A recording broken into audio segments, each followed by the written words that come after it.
번째 시간은 이제 신명기 29장 새 언약에 참여한 자들이 누구였었나 이제 이것을 같이 말씀을 나눴고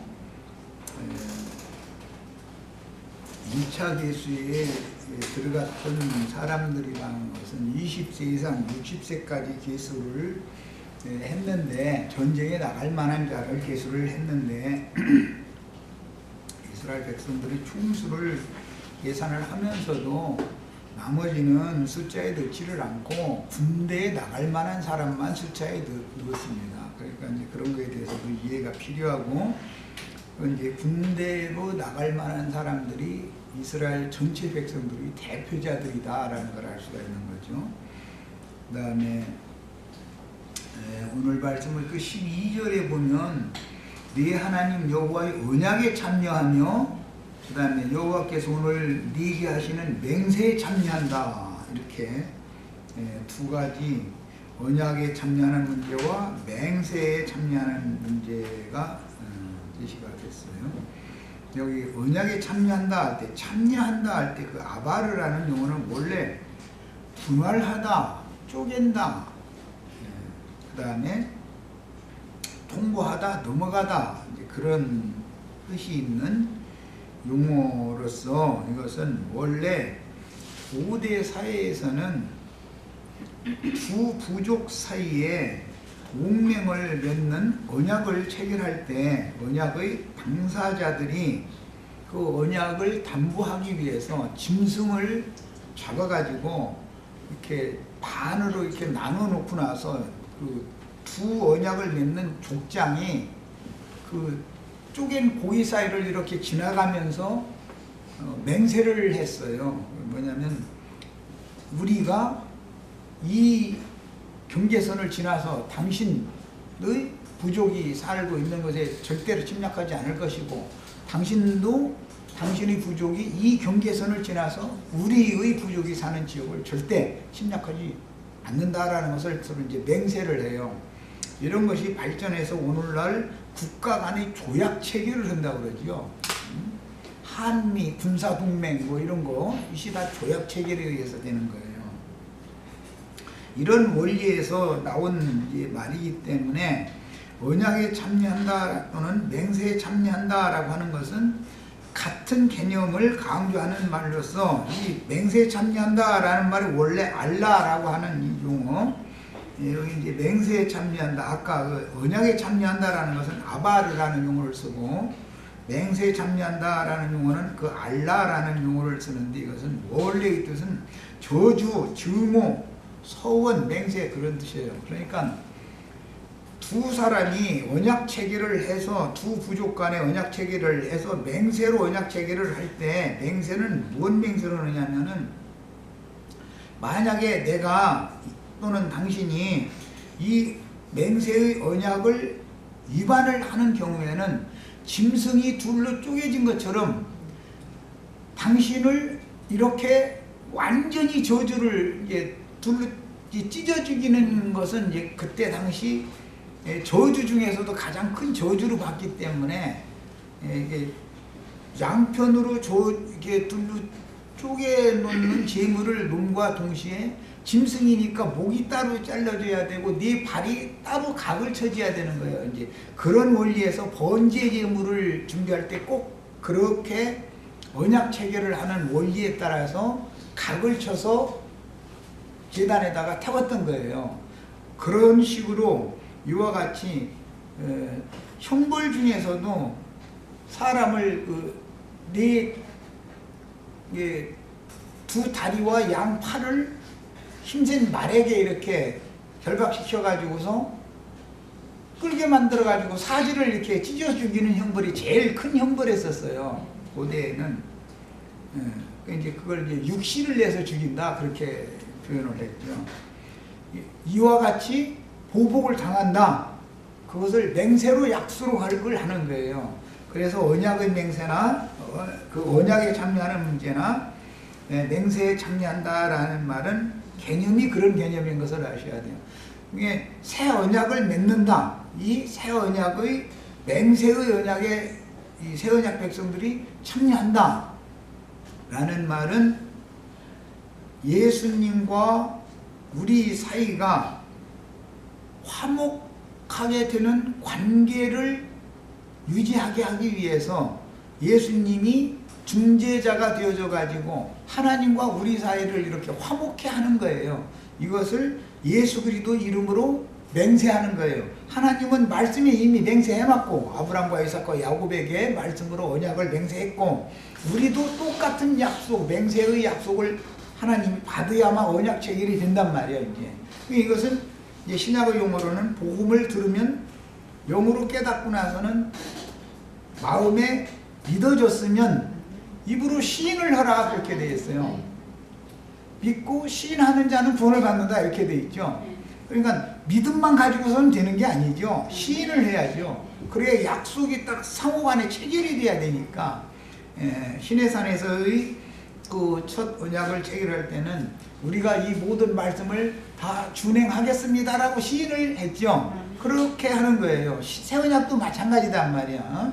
이렇게 마음이 믿어졌으면 복음이 깨달아서 믿어졌으면 입으로 시인을 하는 거예요. 뭐라고 시인하냐? 예수 그리스도가 나의 주요 그리스도다. 주와 그리스도다. 그분이 나의 주인이시고 내 생명의 주인이시고 나의 구원자시다. 메시아시다 라고 시인을 하는 거예요.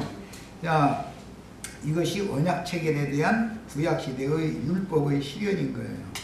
자, 그 다음에 이제 14절 이하에 있는 말씀으로 들어가기 전에 오늘 그 자료를 다 해드렸는데 그 잠깐 두 번째 시간에 빨리빨리 해서 잠깐 읽어보겠습니다. 12정탐을 민수기 그 13장 14장에 보면 이제 보낸 얘기가 나오는데 유다 지파에서는 여분네가 대표자였죠. 에브라임 지파에서는 호세아, 여호수아라고 하는 호세아가 대표자였어요.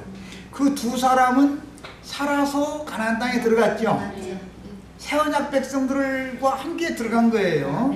나머지 10 군장들은 자기 동족들과 함께 광야에서 다 떨어져 죽었단 말이야. 그들이 왜 죽었다고요? 첫 언약을 범했기 때문에, 맹세의 언약을 위반했기 때문에 죽은 거예요. 그렇게 죽으면 어떻게 된다고요? 저주의 맹세였기 때문에 하나님의 저주의 말씀이 그들에게 응한다 그런 말이야. 하나님의 백성들인데 하나님은 세상을 심판하시기 전에 반드시 자기 백성을 먼저 심판하셔요. 심판은 하나님의 집에서부터 시작이 되는 거예요. 언제나.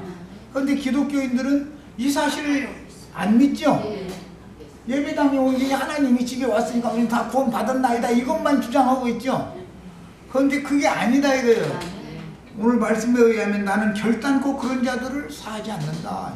오늘 우리가 나누고자 하는 14절 이하에 나오는 말씀에 보면 그런 자를 결단코 난 사하지 않고 이 성경에 기록된 모든 저주의 말씀을 맹세의 언약을 위반한 자들에게 다 쏟아붓겠다. 이렇게 돼 있어요. 말씀이. 그러니까 이 의미를 잘 알아야 돼. 그래서 그리스도 심판대라는 것이 있는 것이고 크고신 보좌 심판대라는 것이 있는 거예요. 그래서 자, 이제 이 자료를 가지고 읽어봅니다. 12정탐꾼들 중에서 유다 지파의 갈렙과 에브라임 지파의 여호수아만 살아서 가나안 땅에 들어갔고 나머지 10 정탐꾼들은 광야에서 죽었으며 1개월 이상 된 레위 자손은 제사장 지파로 계수가 되지만 군사로는 계수되지 않죠. 아까 그거 읽었어요 우리 민수기 26장에서. 레위 지파는 모세와 함께 요단 동편 모압 평지에 이른 자들이, 레위 지파는 전체가 다 계수되는 거예요. 물론 이스라엘 백성들도 전체가 계수가 되지만 20세 이상 60세 미만 전쟁에 나갈 만한 자만 대표로 계산을 하는 거예요. 60만이라는 것은 대표자죠. 200만에 대한 대표가 된 거예요. 야, 그럼 요단 동편에 도피성이 세 성읍이 있었죠. 그러니까 도피성엔 레위인이 거해야 되니까 도피성에 남을 자들 외에는 레위 지파는 다 요단 서편으로 다 가는 거예요. 이제 레위인들은 다 들어가는 거예요. 그러니까 네. 르우벤 갓 므낫세의 반지파에 속한 60세 이상의 노인들과 부녀자들과 19세 미만의 어린 아이들은 가나안 땅 동편 기업에 머무르게 됐어요.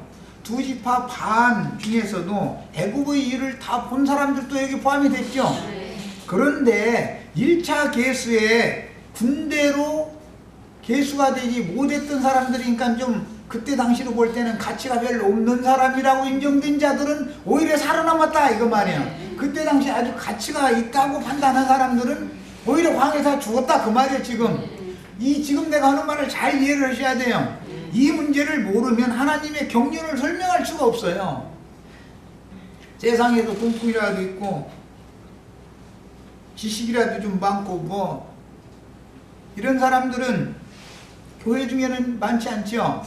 그 고린도전서 1장이 하나님의 구원하심을 보아라. 너희 중에는 재물이 많은 자나 부자나 문벌이 좋은 자가 많지 않잖냐 그랬어요. 그러니까 그 말은 무슨 뜻이요? 1차 계수에서 계수에 들지 못한 사람들이 너희 중에 대부분이지 않냐 지금 그 말이죠. 성경이라는 건 다 구약 성경의 어떤 예표를 알아야 신약 성경에 왜 그런 말씀이 나온지를 알 수 있는 거예요. 구약 성경을 모르면 신약 성경은 알 수가 없어요. 그러니까 나를 만났다 하면 좀 그런데 주님과 사도들을 통해서 주님이 세우신 교회에 들어온 자들은 1차 계수 때에는 60만의 군대에 계수되지 못한 사람들만 들어온 거예요. 그들도 다 애굽의 일, 홍해의 일, 광야의 일을 봤죠. 복도하여 봤지만 가치가 너무 없는 사람으로 판단받은 사람들이요. 그런데 예수님이 오셔가지고 이게 뒤집어졌다 이 말이에요. 이해하셨죠? 네. 첫 번째 계수에 들은 것만 가지고서는 가나안 땅을 유업으로 받지는 못한다. 네? 강에서 다 죽게 돼 있다. 그 자랑하고 있다가는 그 말이요. 그 다음에 요단 서편에서 기업을 받아야 하는 나머지 모든 지파의 모든 가족은 60세 이상 된 할머니들도 많이 있었겠죠. 당연히 남자들도 있는데 군대에는 계수가 안 됐어요. 비실비실하니까 건강이 안 좋아가지고. 그런데 그들을 예수님이 오셔가지고 고쳐가지고 건강한 사람 만들어가지고 계수를 딱 해줘. 그래서 예수님이 오시면 즉시 병 고치는 얘기가 좀 계속 나오는 거예요. 그래서 우린 다 고침 받았지, 치료 받았지, 이렇게 영혼이. 이렇게 해서 하나님 나라에서 이제 군사로 전쟁에 나갈 만한 사람으로 우리가 다 계수가 다 되는 거예요. 오늘 이 시간에 아주 이제 신년 이제 아주 시작물인데 아주 복 받으러 착 오셨어. 이런 복을 받아야 돼. 그래서 복 받으려면. 근데 알아야 복을 받지 뭐. 그 다음에 그러므로 출애굽 당시에 애굽 땅과 홍해바다에서 일어난 큰 시험과 이적과 기사를 목격한 약 200만 가량의 출애굽 1세대가 모두 광야에서 죽은 것은 아니다. 최고로 가치가 있는 사람으로 인정된 20세 이상 60세 미만에 있는 전쟁에 나갈 만한 남자들만 계수가 됐는데 그들은 오히려 광야에서 다 떨어져 죽었더라는 거예요. 비실비실한 사람들은 살아남았어 지금. 이해하셨죠? 1차 계수 때 못 들어간 사람들이야 2차 계수에 다 들어가는 거예요. 이제 그 얘기예요. 이렇게 중요한 게 성경을 안다는 게.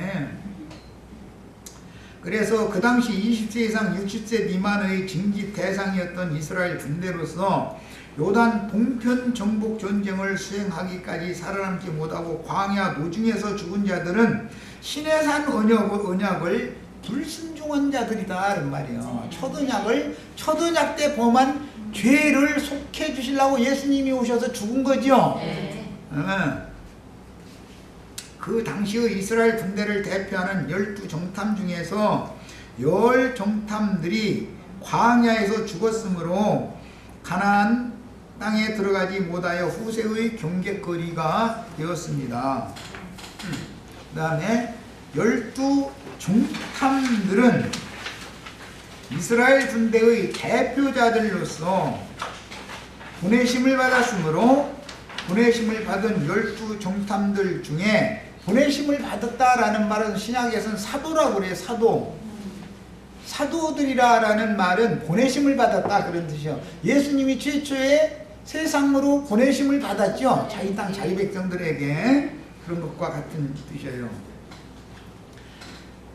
보내심을 받은 12정탐들 중에 갈렙과 여호수아 두 사람만 살아서 가나안 땅에 들어갔다는 뜻이지 출애굽 1세대가 다 광야에서 죽었다는 뜻은 아니므로 애굽의 일과 홍해의 사건을 목격하고 광야에서 죽은 자들은 신의 산 언약을 불순종한 자들이고 이들은 그때 당시는 최고로 가치가 있던 사람들이었죠.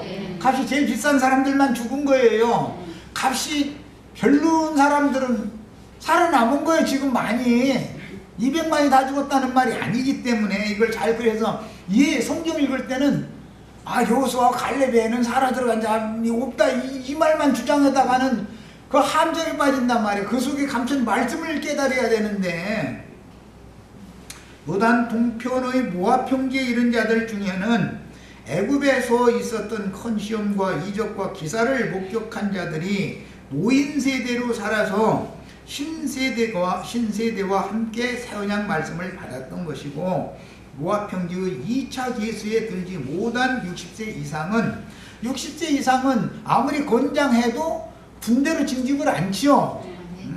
군대의 징집에서 제외되므로 그때 당시 전쟁에 참여를 하지 않았을 뿐이에요.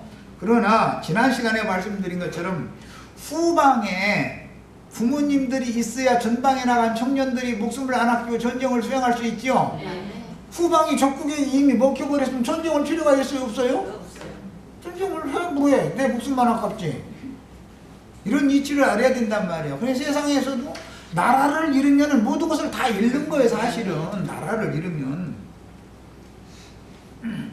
그러니까 세상 나라에서도 나라 사랑에 대해서 그렇게 강조해서 가르치는 거잖아. 어린 소년들한테는, 청소년들한테는. 그런데 요새는 뭐 나라 사랑 이런 얘기하면 피시피시 웃어버려 애들이. 이러니 나라가 앞으로 참 소망이 별로 없어. 모세가 모압 평지에서 마지막 고별 유언을 남길 때 60세 이상 된 출애굽 1세대는 모압 평지에서 맺은 언약에 참여하였지만 노인들과 부녀자들과 20세 미만의 남자들과 어린아이들은 군대로 징집되지 않았고 요단 동편의 기업에 머물렀던 것이다. 두 지파 반이 군대만 나간 것이고 나머지 가족들은 두 지파 반에게 준 길르앗 땅의 기업에 머무른 거예요. 거기에 그들이 다 죽은 게 아니에요. 절대로. 그게 하나님 말씀을 함부로 해석하면 안 되는 것이죠.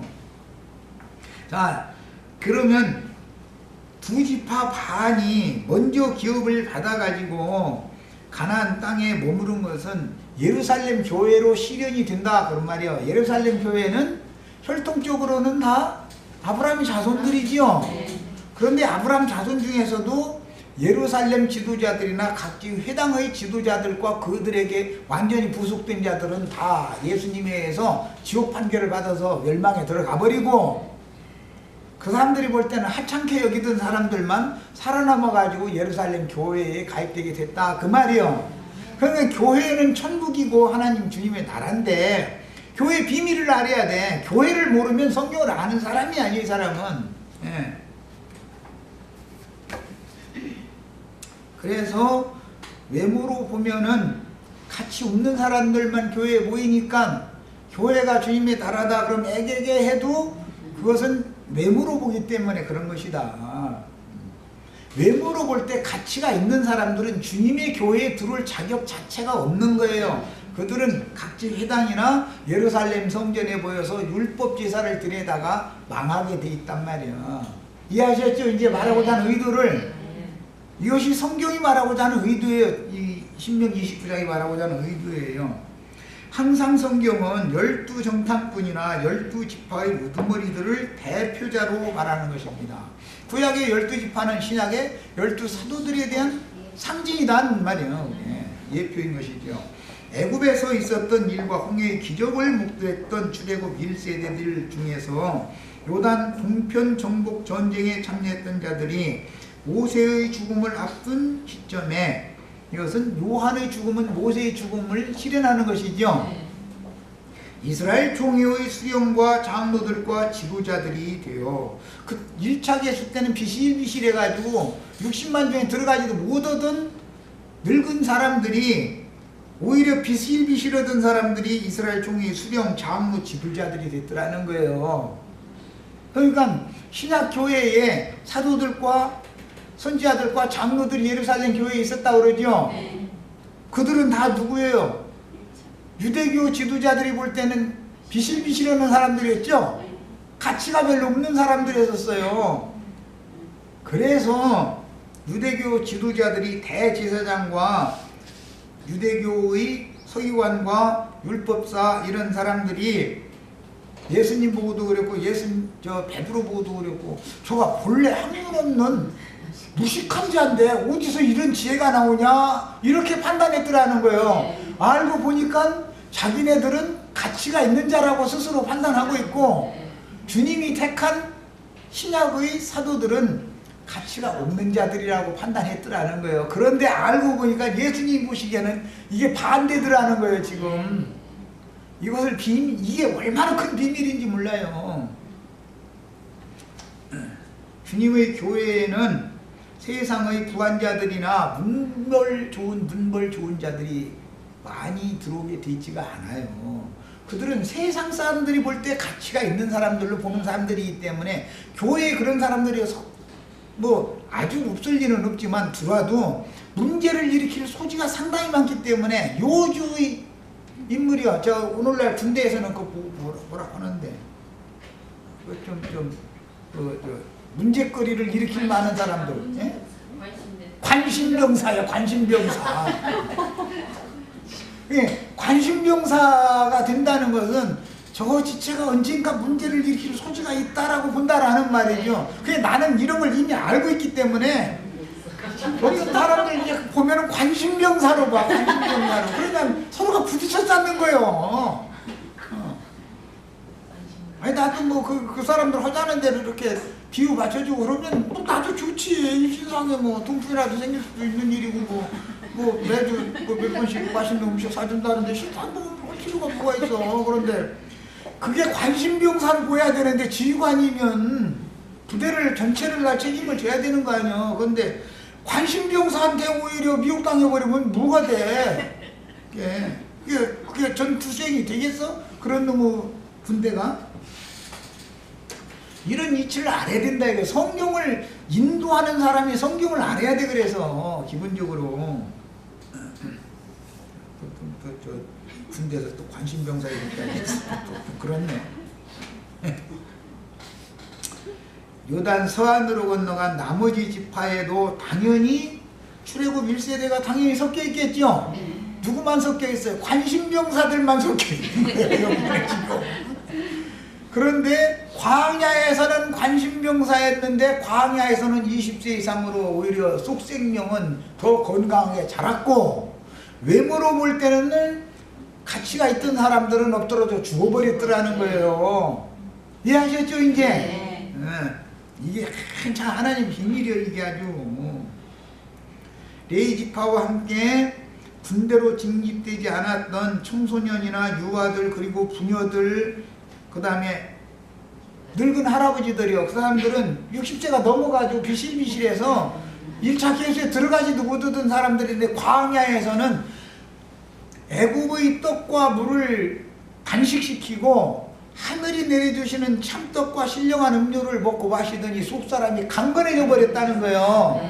그래가지고 이 사람들이 오히려 새언약 백성들의 지도자들이 되더라는 거예요. 이해하셨죠 이제? 우리 형제 자매님들 오늘부터 50세를 내라고 내가 한 거예요. 이제 이해하셨죠? 뭔 뜻인지? 성경을 한다는 게 이렇게 중요해. 속사람이 자라야 되는 것이고, 속사람이 들어가는 얘기죠. 외모로 세상적인 육신의 사람이 들어가는 말이 아니죠. 하나님의 나라는 혈과 육은 하나님 나라에 들어가는 게 아니에요, 원래가.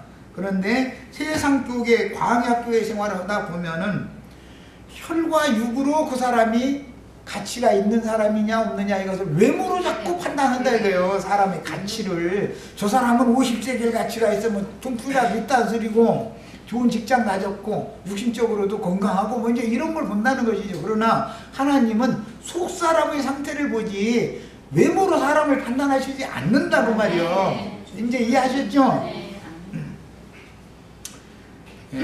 민수기 14장 15절에 이제 주께서 이 백성을 하나같이 죽이시며, 그러니까 모든 백성을 출애굽한 200만을 다 죽여버리시면 그 말이죠. 죽일 놈만 죽여야지 다 죽여버리면 어떻게 됩니까? 지금 모세가 기도하는 거예요. 내가 이놈들 가만 안 두겠다. 이제 화가 나가지고 하나님 말씀하시니까 모세가 중부하는 거예요. 이제 주께서 이 백성을 하나같이 죽이시면 왜 그래요? 13장에서 정탐해가지고 14장에서 돌아가지고 엉뚱한 소리 온 사람들 하나님이 다 결단코 내가 그 땅에 들어가지 못하게 다 죽여버리겠다. 그리고 그들이 말할 때 우리 어린아이들 데리고 들어가면 다 포로로 사로잡아 갈 거라고 했는데 그 어린아이들만 오히려 내가 데리고 들어가겠다, 들어가게 해주겠다, 그거 말씀하시니까 모세가 기도하는 거예요. 이러시면 되느냐고, 좀 진정하시라고 하나님. 200만을 다 같이 죽이면 안 되지 않습니까? 그 말이요. 여기 비실비실해서 계속 못된 사람들 다 죽이면 뭡니까? 이 말이요, 지금. 그래서 주의 명성을 들은 여러 나라가 말하여 이르기를 여호와가 이 백성에게 주기로 맹세한 땅에 인도할 능력이 없으므로 광야에서 죽였다 하리이다. 그런데 하나님은 겉사람을, 육신에 있는 사람을 약속의 기업을 상속해 주는 게 아니라 속사람을, 마음의 숨은 속사람을, 새 사람을 상속해 주겠다라는 뜻이니까 새 사람이 오히려 건강하게 장성하게 자라면 어버이가 될 수 있죠. 60세 이상이 지도자가 되는 거니까, 이제 장모가 되는 거니까. 그렇단 말이요. 그러니까 말씀을 여호수아와 갈렙 외에는 가나안 땅에 살아서 들어간 자가 없다 이렇게 해서 일방적으로 그런 식으로 해석을 함부로 하면 안 된단 말이에요. 거기에 감춰진 뜻이 있기 때문에 출애굽 후 2년이 지난 당시의 출애굽 1세대들 중에서 사하심을 받아 살아남은 자들이 있었고, 사하심을 받지 못하고 이후로 광야에서 정탐을 보낸 건 2년 2월 1일 날 보냈었기 때문에 2년 지난 다음에 보냈죠. 나머지 38년을 도돌아다니는 사이에 불순종했던 자들은 광야에서 다 떨어져 죽었죠. 그 사람들은 1차 계수에는 50세겔 가치가 있는 사람들이었었어요. 죽은 자들은. 그래서 20세에서 60세 이상 된 남자지만 미실미실해가지고 너무 인간 가치가 없어가지고 계수에 들어가지도 못한 사람들이 광야 동안에 오히려 반대로 속사람이 강건해졌더라는 거예요. 이해하셨죠? 그래서 당시에 사하심을 받고 살아남은 자들은 요단 동편 정복 전쟁을 수행하였고, 모세가 죽음을 앞두고 모압 평지에서 새 언약을 다시 체결할 때 신세대와 구세대도 함께 참여를 했었던 것이다. 예? 60 이상 된 사람 하나도 없다 이렇게 말하면 말이 안 맞는 말이죠. 애굽에서 나올 때 20에서 60세까지 1차 계수에 들지 못한 60이 넘은 남자들도 지금 살아남아 있는 거예요. 그때 당시는 너무 군대에 나갈 만한 사람이 되지 못했기 때문에 계수가 못됐을 뿐이요. 이제 신약의 용어로 말하자면은 본래 배운 것이 없는 무식한 사람이고, 저 갈릴리 바다에서 뭐 생선이나 잡아가지고 비린내나 풍기고 다니면서 생선 장소나 먹고 살던 근근하던 사람들인데 가치가 없다고 봤던 거예요. 그런데 예수님이 오셔서는 그들을 더 가치 있게 봤다 그 말이에요. 자, 구하옵나니 주의 인자의 광대하심을 따라 이 백성의 죄악을 사하시되. 그러니까 주여 나는 죄인으로소이다 내게서 떠나소서 했던 건 베드로가 대표죠. 죄악을 베드로는 사함받았죠. 그러나 자칭 의롭다 하고 여기고 자신들은 가치 있는 자라고 생각하고 있었던 유대교 지도자들과 유대 교인들은 사함을 받지 못했더라는 거예요. 지옥 판결을 오히려 받아버리더라는 거예요. 이해하셨죠? 이것이 복음이에요. 그래서 믿음의 비밀이다 그래요. 이게 뭐 장로가 되려면 믿음의 비밀을 가진 자여야 된다 그래서 이런 이치를 모르는 사람은 교회의 인도자가 절대 되면 안 되는 거예요. 그런데 세상 교회에서는 무슨 신학교에서 가서 신학 공부했다 해가지고서 교회 지도자 노릇하죠. 그럼 성경하고는 처음부터 안 맞는 짓을 하는 거잖아 지금. 애굽에서 지금까지 이 백성을 사하신 것 같이 사하시옵소서. 여호와께서 이르시되 내가 네 말대로 사하노라 한 걸 보니까 다 엎드러져 죽은 게 아니고 사함 받은 사람들이 감춰져 있지요 지금. 예? 그런 거예요. 그러나 진실로 내가 살아있는 것과 여호와의 영광이 온 세계에 충만할 것을 두고 맹세하노니, 주님이 살아계시다라는 건 말씀으로 살아계신 걸 말하는 거예요. 하나님의 말씀은 살았고 운동력이 있다. 그러죠? 하나님이 살아있다는 건 말씀은 살아있다 이 말이에요. 여기 어른들이니까 남편과 아내가 사랑하면은 생명의 씨가 심어지면은 그 씨가 살아있어요? 죽었어요? 그 씨가 살아있기 때문에 정신세계에 그 씨 뿌림을 주기적으로 받아야 젊을 때는, 늙으면은 그게 상관이 없지만 60 이상이 되면 상관없지만 젊을 때는 주기적으로 씨 뿌림을 받아야 그 살아있는 씨의 역할 때문에 정신세계가 평화와 안식을 누리게 되는 것이란 말이에요. 그렇지 않으면 가정이 깨져버려. 싸움 날마다 서로 혈기가 있으니까 자기 주장이 강하니까 깨져버리거든. 그러니까 늙으면 혈기 부리고 싸울래야 기운 없으니까 안 싸우면 어차피 묻으니까 이제 그때는 이제 씨 뿌림이 주기적으로 없어도 문제가 안 일어나지만 젊을 때는 반드시 살아있는 말씀 씨가 운행이 돼야 된단 말이에요. 몸속에. 이게 세상사의 이치만 봐도 하나님 나라의 이치를 알 수 있단 말이에요. 하나님의 말씀을 받으면 사람의 마음속에서 살아서 운행을 해야지. 운동력이 있어야죠. 씨를 뿌렸는데 죽은 씨 뿌려가지고 운동력이 없으면 애기 나요 못 나요? 그 하나하나 쓸데없는 짓 하는 것이지 그게. 자, 그 다음에 그러나 진실로 내가 살아있는 것과, 여기 이제 살아있는 얘기하다 보니까 뭐 여기까지 갔는데, 세상사의 이치를 들어서 설명을 해줘야 영적 사실을 알으니까 내가 이제 설명하는 거예요. 표상을 알아야 영적인 실상을 알 수 있기 때문에 온 세계에 내가 충만할 것을 두고 맹세하노니 내 영광과 애굽과 광야에서 행한 내 이적을 보고서도 10번이나 나를 시험하고 내 목소리를 청종하지 아니한 그 사람들은 광야에 다 죽지요. 그러니까 이적 기사 이런 것들을 육신의 눈으로 목격을 하고 나서도 계속 표적을 구하는 자들, 유대인의 신앙이죠. 표적을 보여준 만큼 조금 있으면 또 시험하고 청종하지 않죠.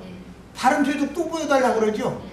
표적 찾아다니다가 신앙생활 마치는 사람들이 광야에서 멸망할 자들이다 이거예요. 그 사람들은 불로 예수 믿어.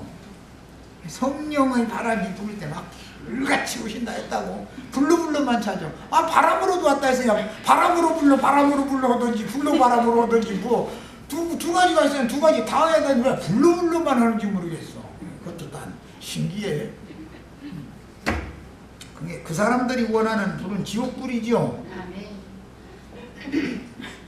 불도 육적 자아는 불사르고 내적으로 빛을 비춰주는 성령의 불을 받아야 되는데 불 달라고 했으니까 그래서 꺼지지 않는 불에 던져 넣는 심판을 자기네들이 달라고 하니까 불 해달라는 대로 해줬나요? 그런다니까.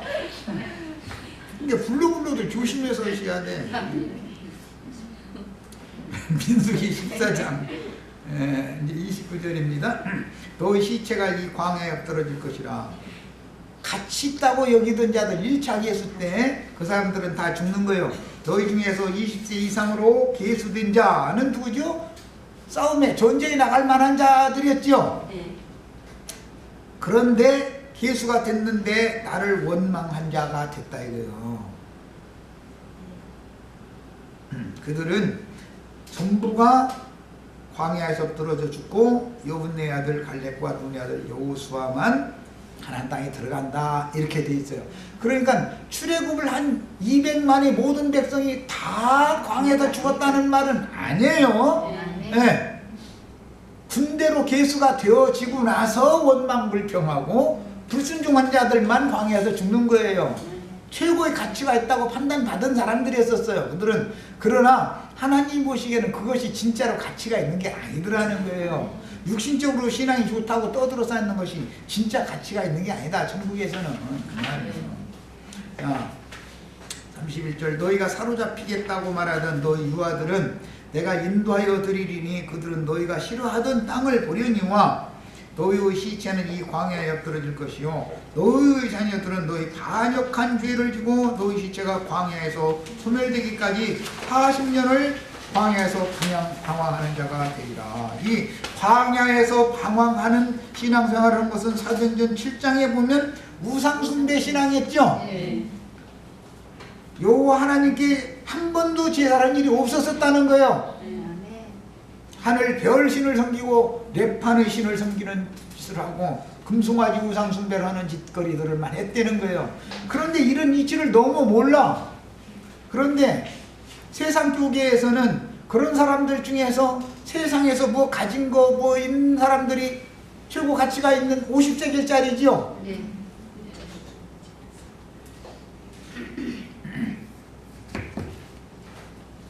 그런데 불과 50세겔은 그냥 15세겔 가치밖에 없는 사람들이 오히려 50세겔 가치 있는 사람으로 바꿔놓는 얘기가 광야의 기간에 하는 하나님 일이다 이런 말이죠.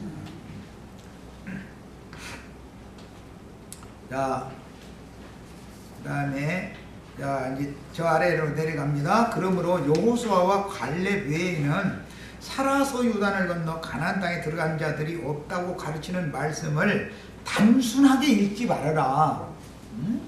거기에 감춰진 뜻을 알고 읽어야 해. 성경을 전체를 다 알고 성경을 읽어야지. 그러면 60세 이상 된 사람은 하나도 못 들어갔다 이렇게 해석이 해버리면 안 맞죠? 60세 이상 된 사람들이 많이 들어갔는데 전쟁에 나갈 만한 사람으로 1차 계수에 들어가지 못한 사람들이 다 들어갔다라는 얘기지. 1차 계수 때 가장 가치가 있는 50세겔의 가치가 있는 사람들은 광야에서 다 엎드러져 죽고 가치가 없던 사람들은 살아서 들어간 거예요. 그런 말인 것이지 그냥 애굽에서 20세에 광야에서 40년 했으니까 60세 이상 된 사람들은 다 죽어버렸다 이 말이 아니단 말이에요. 이해를 잘 하셔야 돼. 그러니까 성경을 잘못 해석하면 큰일 나는 거예요. 그 다음에 아무리 기독교계가 세속화되고 사탄에게 점령당했지만 여전히 큰 음료 교계에는 주님의 백성들이 섞여 있죠. 그러니까 계시록 18장 마지막 부분에 보면은 내 백성아 그녀에게서 나와라 그런 거예요. 그 그녀 음료 교회 속에도 주님의 백성이 여전히 살아남아 있다는 거잖아 지금. 야, 바벨론으로 사로잡혀 갈 때 예레미야나 다니엘 등과 같은 하나님의 종 선지자들이 같이 가지요. 그러니까 바벨론 교회에는 하나님의 말씀이 있어요 없어요? 거기에도 하나님의 말씀이 있어요. 거기에도 바벨론 백성들을 위해서 선지자를 보냈기 때문에. 그러나 최후의 추수 때가 세상 끝 추수 때가 되면 이제 여러분은 바벨론에서 종살이를 그만하고 여러분들이 왜 바벨론의 포로로 끌려갔는지를 생각해봐라. 그것은 우상 숭배를 했기 때문이 아니냐. 유일하신 참 하나님 성경에 기록한 말씀이신 그 하나님을 믿는 게 아니라 여러 민족 여러 교파들이 주장하는 각 교파들이 주장하는 말씀 그들이 말하는 신학 교리를 신으로 섬겼기 때문에 여러분들이 바벨론 교회에 사로잡혀간 거 아니냐. 그러니까 그걸 다 버리고 여러 민족들이 숭배하는 신이라는 것은 말씀을 말하는 거예요. 그들이 가르치는 교리를 버리고 진리의 말씀께로 돌아와라 그 말이단 말이에요. 진리의 하나님께로 돌아와라. 지금은 그때가 됐다 이 말이에요. 이것이 추수나팔이다 그래요. 예수님이 오셨을 때는 유대교 체계에서 예수님께로 나와야 구원이지요. 사도들이 복음을 전할 때는 유대교라고는 종교 조직에서 주님의 교회로, 예루살렘 교회로, 안디옥 교회로 나와야 구원이단 말이요. 이해하셨죠? 야, 세상 교회에는 사탄이 자기의 사자를 보내가지고 거짓 교훈들을 가르침으로 인해서 진리의 사랑을 받지 아니하고 거짓 것을 믿게 하는 신에게 미혹당해서 거짓 것을 더 좋아하는 사람들은 망하게 돼 있다 이 말이에요. 그들은 이해하셨죠? 네. 이것이 추수나팔이요, 말하자면. 그래서 음력교에서 나온 사람들을 위해서 도망갈 곳을 준비를 해놔야 되잖아. 그래서 10처녀 중에 기름이 준비되지 않은 처녀들을 위해서 이미 기름 파는 집이 준비되어져 있기 때문에 우리 거 나눠달라 하지 말고 기름 파는 곳에 가서 기름 장사한테 가서 사가지고 너희는 너희가 스스로 사서 준비를 해라, 그런 거예요. 기름 파는 곳이 없다면 어디 가서 기름을 살 거예요? 어디 가서? 사도 처녀들이. 그런데 기름 파는 곳이 다 비밀이기 때문에 애써서 가서 기름을 사가지고 와서 보니까 혼인잔치집 문이 닫혔더라는 거잖아. 그러니까 혼인잔치에 그 기름을 늦게서 사가지고 온 사람들은 구원을 못 받은 사람들이라는 말이 아니죠. 구원을 받았지만 혼인잔치 신부성에 들어가지 못했다는 말이지. 그들은 성 밖에 지금 버려둠을 당했다 그 말이지 지옥에 들어갔다는 말이 아니단 말이요. 이해하셨죠? 이렇게 성경이라는 것은 비밀스러운 거예요. 자, 이제 신명기 29장 14절부터 21절 사이의 말씀으로 이제 들어갑니다. 내가 이 언약과 맹세를 너희에게만 세우는 것이 아니라, 맹세와 언약에 대해서는 아까 이미 말씀드렸어요. 언약에 참여하고 맹세에 참여한다는 것은 고대 사회의 부족 간의 불가침 조약을 체결할 때 하던 관례에서 나온 말이다. 성경이라는 것은 그런 용어들인 거예요. 우리는 언약 백성이죠. 하나님께서 내가 결단코 너를 버리지 않겠다라고 하나님의 이름으로 맹세를 한 언약을 우리가 받아들인 거예요. 그래서 그 언약에 따라서 우리가 구원을 받는 것이지, 내가 무슨 선을 행하고 무슨 의로운 일을 행하고 그래서 구원을 받는 게 아니죠. 하나님이 우리와 맹세하신 언약을 지키기 위하여 하나님이 우리를 그냥 그 언약을 받아들인 거 한 가지 때문에, 언약을 맺은 거 한 가지 때문에 그 언약을 하나님이 이루시는 거예요. 이게 성경이 말하는 구원이단 말이에요.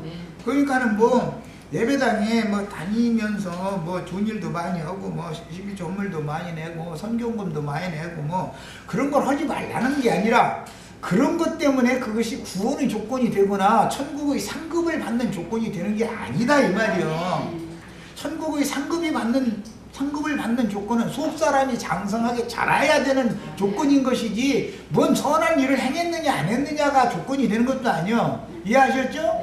구원을 받는 것은 언약의 말씀을 받아들이는 방법으로 구원을 받는 거고, 구원을 받은 다음에는 이제 상을 받는 구원을 받아야지요. 믿는 자는 상 주시는 이도 믿어야 되니까.